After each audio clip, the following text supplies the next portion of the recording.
Good morning guys, I'm Chris and welcome back to another episode of Rift Amps. Okay, so busy couple of weeks. Just had these dropped in last night. We've got two very nice looking Fender Vibrochamps. This one here is a it's either a late 66 or early 67 Fender Vibrochamp, and this thing is clean. This is wonderful. I mean, I've not seen one this clean in a very long time. The chap has just picked it up from ATB Guitars, and he's brought it in to have a 3-prong conversion. It's got the original 2-prong American cord on it, so we can do that. We're going to open it up, check it all out, do all the usual things. Now, the owner is a bit of a Vibrochamp enthusiast, and he's also brought in his silver plate Vibrochamp. We believe this is a 70s model. I'll need to go through it and check, but whilst it's not in as nice condition as this, it's still in a very nice condition overall. It's certainly not rough by any standards. It does have a little bit of Tolex lifting here. That does actually look like a repair panel, but it is what it is. This one, he just wants a service as required, give it a check over, which we can do, no problem. 3-prong conversion on that, and yeah.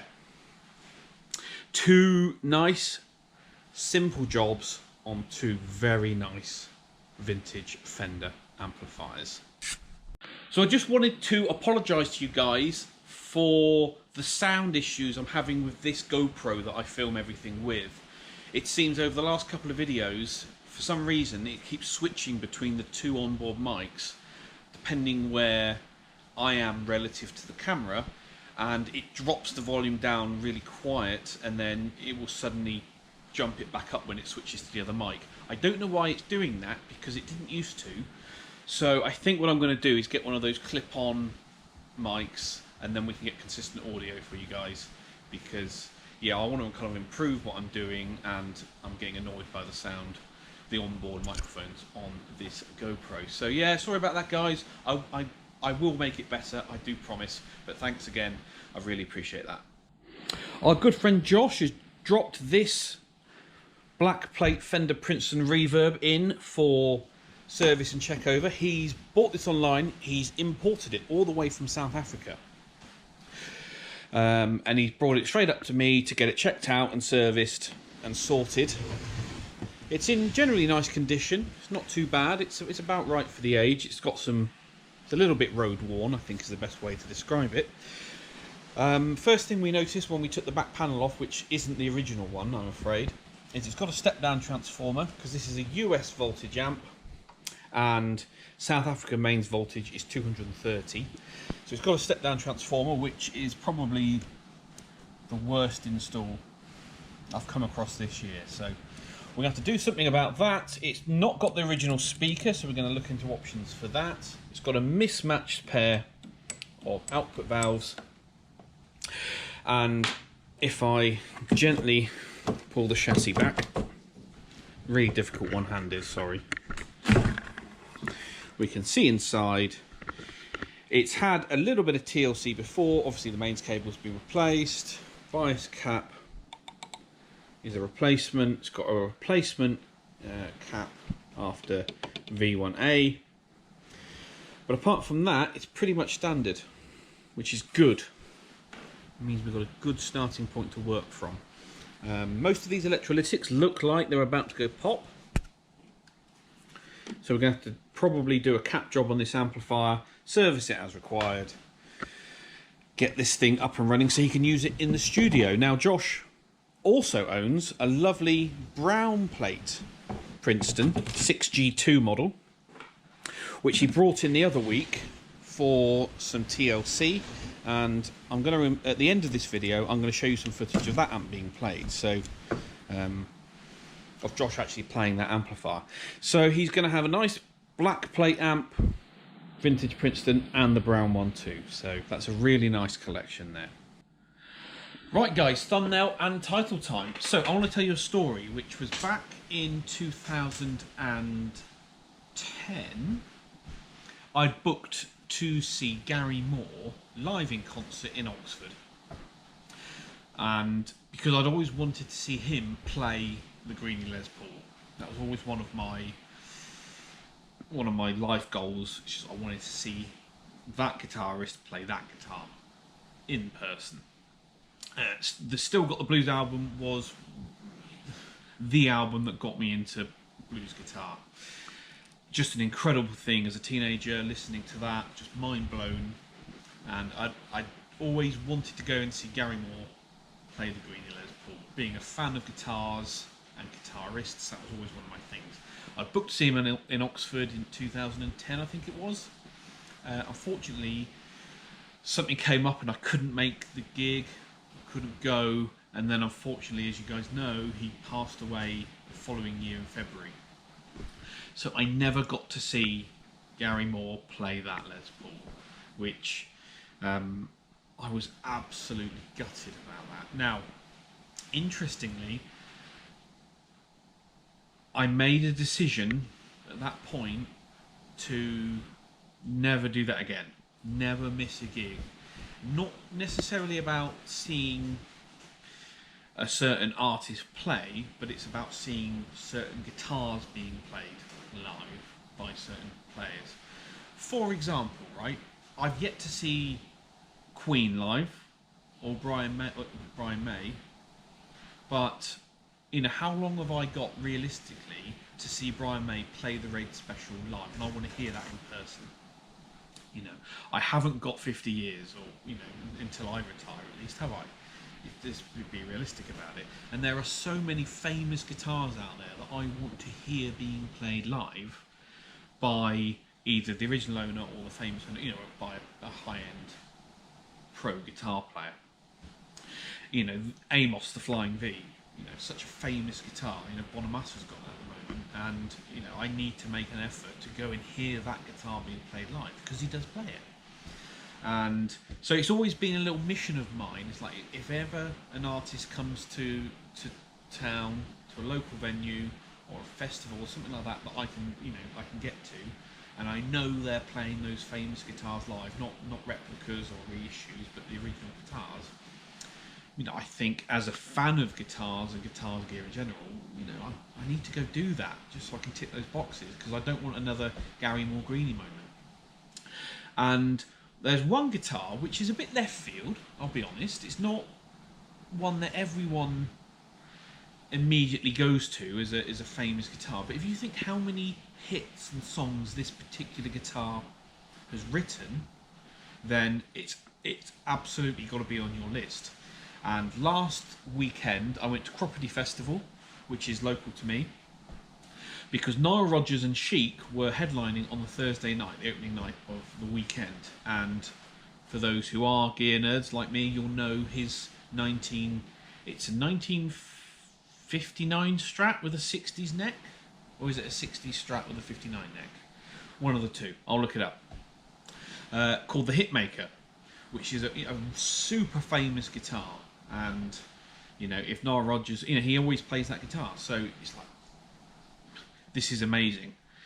Got to go see Nile Rodgers play the Hitmaker. And so we're at Croppedy Festival, and I'm telling you now, that was one of the best gigs I have ever been to. Not just because Nile Rodgers is amazing, he had two soul singers on stage with him who are unbelievably good. Incredible. I'll post some footage so you can all see. His bass player was insane, playing a 4-string Fender Jazz into an Aguilar rig, and the drummer was on a Yamaha kit. They're all just insane, just incredible musicians. For those that are interested, Nile Rodgers plays into 2 Hot Rod DeVilles, I think, 60-watt Hot Rod DeVilles. He's got 2 of them on stage. Obviously he only plays clean, so you hear this Strat as a clean tone, and of course all the chomping and stuff he does just comes through, and it's fantastic. But yeah, that's another one that I've ticked off the list, is another famous guitar being played by its famous owner. So yeah, I'm really happy with that. I need to have a think about who I can go see next. What famous guitar can I hunt down here being played live? Lots to choose from. I mean, I have, as some of you know, Bernie Marston is a customer of mine here, so he brings his amps in for servicing and repair. You know, I've seen the Beast, I've held the Beast, I've played the Beast, but I've never seen Bernie play the Beast live. So that's one that's on my list, because that's something to hear. That's an incredible guitar. So yeah, let me know in the comments down below what famous guitar you would like to hear live, whether being played by the original artist or, you know, or someone new. Because, you know, Greenie is now, is it owned by Kurt Hammett? I think it is. I really should do my research, shouldn't I? But yeah, that's still a guitar that's, you know, I still like to hear live, but you know, with Gary Moore playing it, that would have been unbelievable. Parisian Walkways on that would have bucket list stuff, right? So yeah, let me know down below what famous guitar you'd like to hear live, and yeah, enjoy the footage.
Okay, so I don't know if you remember, a couple of months ago, if you follow my Instagram, you'll know that I posted a picture of a PR50 that we'd sold in a blonde cabinet with the oxblood grill cloth. It looked fantastic.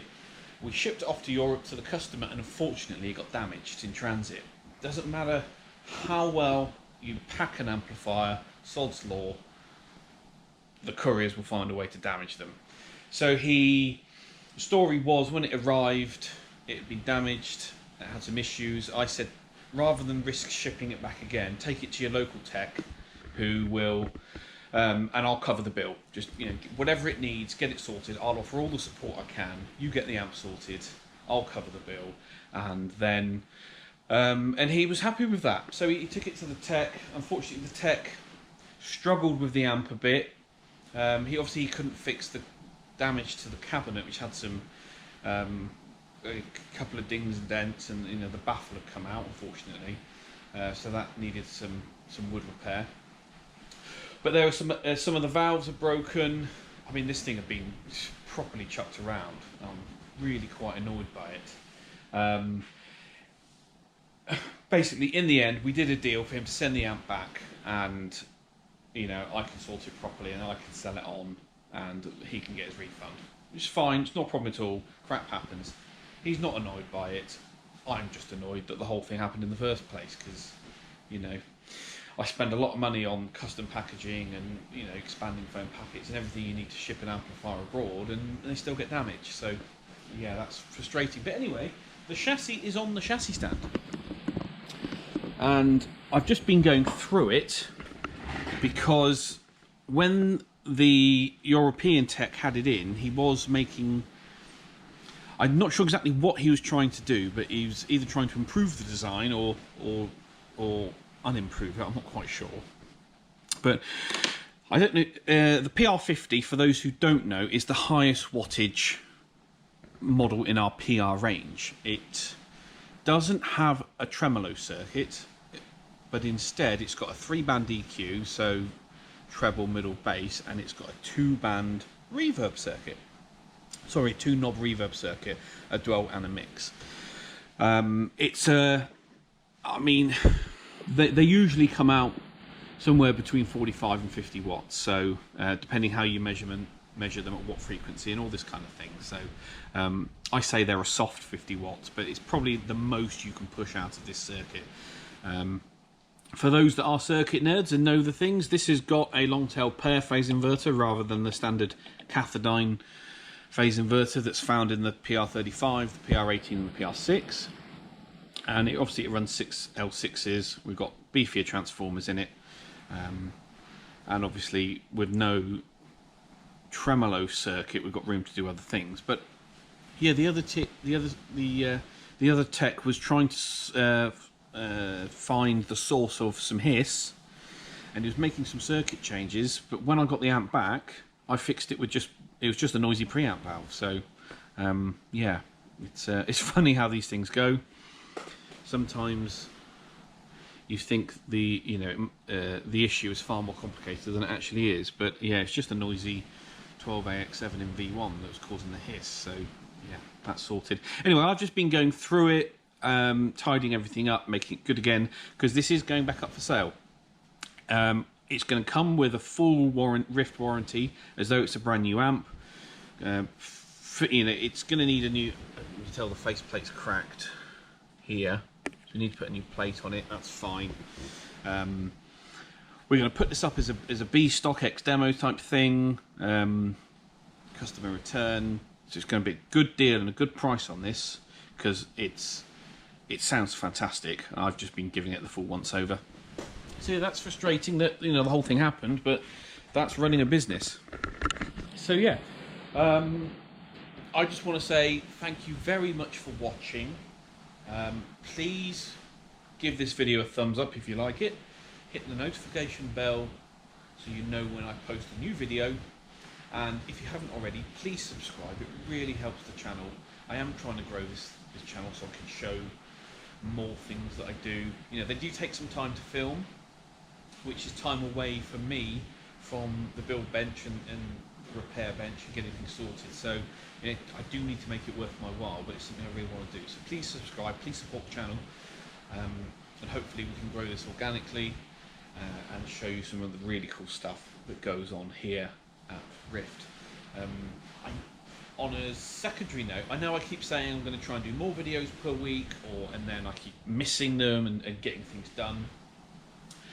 I'm sorry about that, I'm rubbish. I think what I'm going to do now, starting with this video, is I'm going to film stuff during the week, edit it on the Saturday, and put them out for 10 o'clock Sunday morning, so you can all watch them at home on your iPads and stuff like that. You don't have to watch them at work and things like that. So yeah, I think that's the way we'll do it. Again, I'm sure it will change again, but I think Sunday videos to show you what I'm doing during the week is a good way to go. So that just, yeah, thank you very much for watching, and I'll see you at the next one.